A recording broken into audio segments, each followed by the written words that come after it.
Hello guys, this is Vartika from headshots mnemonics. So guys, आज क्या पढ़ेंगे? आज हम पढ़ेंगे पैंक्रियाटिक कार्सिनोमा के रिस्क फैक्टर्स। ऑब्वियसली इतनी बड़ी टेबल है, याद नहीं होती है कौन कौन से डिसऑर्डर्स हैं जो कि पैंक्रियाटिक कैंसर के लिए बहुत बड़े रिस्क फैक्टर्स हैं। ओके, सो आज हम उन सबको एक इमेज से इतनी जल्दी पढ़ लेंगे कि तुम्हें ये हमेशा के लिए याद रह जाएंगे और तुम्हें कभी नहीं भूलोगे। तो गाइस, इस इमेज को एनालाइज करो। क्या देख पा रहे हो तुम? You are seeing a very poor girl, okay, poor girl who has hyper pigmented lips. Guys, मुझे तो ये हाइपर पिगमेंटेड लिप्स का जो साइन है ये हमेशा एक डिजीज के लिए याद रहता है, वो शायद तुम्हें भी पता होगा, और वो डिजीज है प्यूट्स जैगर सिंड्रोम।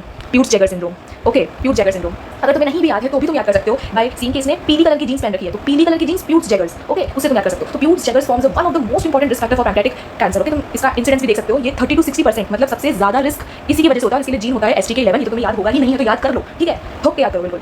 दूसरी चीज, नेक्स्ट रिस्क फैक्टर देखो। अब देखो, इस लड़की के बिसाइड में इसके फादर खड़े हैं जो कि प्रेस कर रहे हैं। तो इस लड़की ने अपने फादर से हेरिडिटरी के थ्रू एक चीज सीखी। क्या सीखी? प्रेस करना सीखी। क्या सीखा उसने? प्रेस करना। तुम्हें इंपॉर्टेंटली ये याद होना चाहिए कि ये जो जीन होता है ये हेरिडिटरी पैंक्रियाटाइटिस का जीन है। हेरिडिटरी पैंक्रियाटाइटिस का जीन है, तो इसलिए तुम्हें ये याद होना चाहिए कि hereditary pancreatitis is also an important risk factor for pancreatic cancer. और उसका जीन कैसे याद करोगे वो मैंने तुम्हें याद करा दिया है, प्रेस से, ठीक है। और एक और जीन होता है इसके लिए which is SPINK1, okay. So this is the another disorder which is having very high risk factor for pancreatic cancer. Next disease जो तुम्हें याद करनी है वो है, इस लड़की के शरीर में देखो बहुत सारे मोल्स हैं, ठीक है। तो मल्टीपल मोल सिंड्रोम, क्या नाम है? Familial atypical multiple mole melanoma syndrome. This is also an important risk factor for pancreatic cancer. And जो जीन होता है इसके अंदर वो भी वेरी इंपॉर्टेंटली याद रखो, CDKN2A। और ये नहीं पता CDKN2A क्या है तो भैया आज के बाद तुम्हें पता होना चाहिए ये होता है P16 का gene, okay. This is the P16 का जीन। नेक्स्ट देखो, अब देखो ये लड़की इतनी बीमार है, ये लड़की इतनी गरीब है, इसकी फैमिली में लगभग सभी को पैंक्रियाटिक कैंसर है, ठीक है, सभी को पैंक्रियाटिक कैंसर है। तो फैमिली में पैंक्रियाटिक कैंसर होना that becomes an important risk factor to have pancreatic cancer, okay. तो स्ट्रॉन्ग फैमिली हिस्ट्री, 3 और more relative with pancreatic cancer, it forms a pancreatic cancer का रिस्क फैक्टर।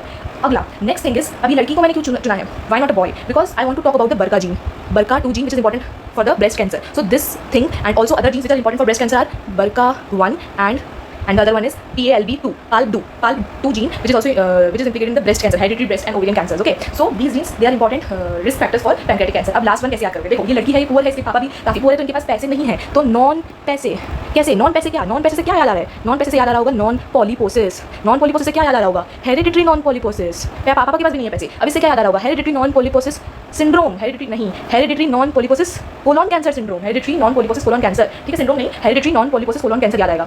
तो वो भी एक इंपॉर्टेंट रिस्क फैक्टर है for pancreatic cancer. So guys, अब तुम्हें याद होगा, वीडियो अच्छी लगी तो like and comment share subscribe जरूर करिएगा। अब आज का टेक होम मैसेज क्या है? If you think the price of winning is too high, wait until you get a bill from regret. Guys, ये इतना इंपॉर्टेंट कोड है ना, ये तुम्हें शायद अभी नहीं समझ आ रहा होगा, नहीं आ रहा होगा पक्का, तुम्हें तब समझ आएगा जब तुम एक बड़ा फैमिली फंक्शन अटेंड करोगे जिसमें तुम्हारे क्लासमेट्स बैचमेट्स होंगे, and then when you will see them कि ये यहाँ पहुँच गया, ये वहाँ पहुँच गया, तब तो जो रिग्रेट का बिल मिलेगा ना वो 110% उस हार्ड वर्क के सैक्रिफाइस के सभी चीज़ों से ज़्यादा महंगा होगा, ठीक है, उसका प्राइस ज़्यादा होगा। किसका? बिल ऑफ रिग्रेट का। You will definitely know this, ठीक है।